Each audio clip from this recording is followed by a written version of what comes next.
Tout le monde, j'espère que tout le monde va bien. Moi, ça va super bien, en tout cas par la grâce du Seigneur. Aujourd'hui, en fait, je veux m'adresser à une catégorie de personnes. À ces femmes-là, en fait, qui sont promptes à juger les situations de leurs amis, à juger les situations de leurs sœurs. Ah, ton mari t'a frappé. Si c'était moi, là, moi, il y a longtemps, moi, je suis quittée dans ce foyer.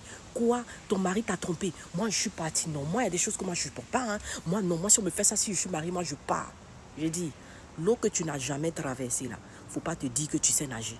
C'est pas parce que tu sais nager dans la piscine que tu pourras nager dans le fleuve. C'est pas parce que tu sais nager dans la rivière que tu pourras nager dans la mer. Je te dis la vérité. Lorsque ces personnes-là viennent vers vous et ils viennent se confier à vous, ce n'est pas pour que vous les jugez. Ce n'est pas pour que vous vous comparez à eux. Ce que tu penses que tu ne peux pas supporter en ce moment, le mariage va te faire supporter. Le mariage va te faire supporter. Elle avait dit à Anne que sa rivale, Pénina, elle l'a mortifiée là. Je suis sûre qu'elle était jeune, elle a décidé, moi, avoir une rivale, non mais jamais. Moi, non. Et puis en plus, elle va me mortifier. Avoir une rivale, ça c'est un. Et de surcroît, elle va m'insulter, mais jamais je vais rester dans ce foyer. Ah, elle était dedans.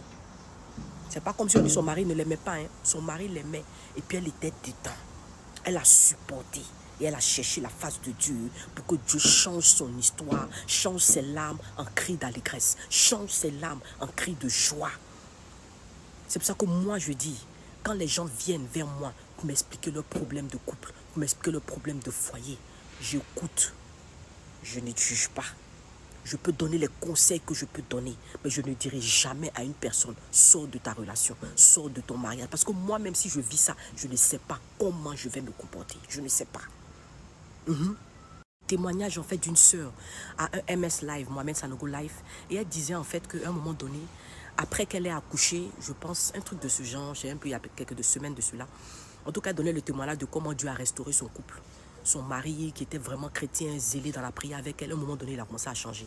Quand elle a accouché, son comportement a changé, au point où bref, c'est qu'elle ça n'allait plus, il dormait dans une chambre, elle aussi elle dormait dans une autre chambre. Ils étaient chrétiens, c'est pas comme ils n'étaient pas chrétiens.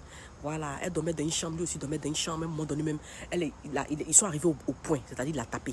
Jusqu'elle est repartie en famille. Je crois, elle a dit qu'elle était au docu ou bien quoi, quelque chose comme ça. Elle est repartie en famille. Les sœurs en ce moment-là vont se dire, quoi? Il allait jusqu'à te taper. Mais moi, non, ça c'est la limite là. Moi, c'est la limite. C'est la limite, moi jamais. Mais moi-même, papa Manuel Sanogo, c'est son papa. Ou bien, c'est son père spirituel. Si, c'est souvent, vous savez, tes enfants, ou bien ta soeur ou bien ta cousine vient t'expliquer quelque chose, puis ton cœur est tellement chaud, tu peux lui dire quelque chose. Que vos émotions ne vous guident pas lorsque vous devez donner des conseils aux femmes mariées.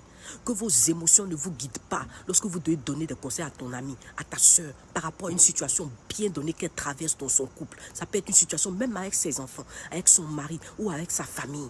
Donne des conseils, écoute, mais toi-même là, ne rentre pas dans ta maison après pour murmurer. Ne rentre pas dans ta maison après pour la critiquer. Moi, j'ai parti, moi, je vais faire comme si, moi, parce que tu ne sais pas.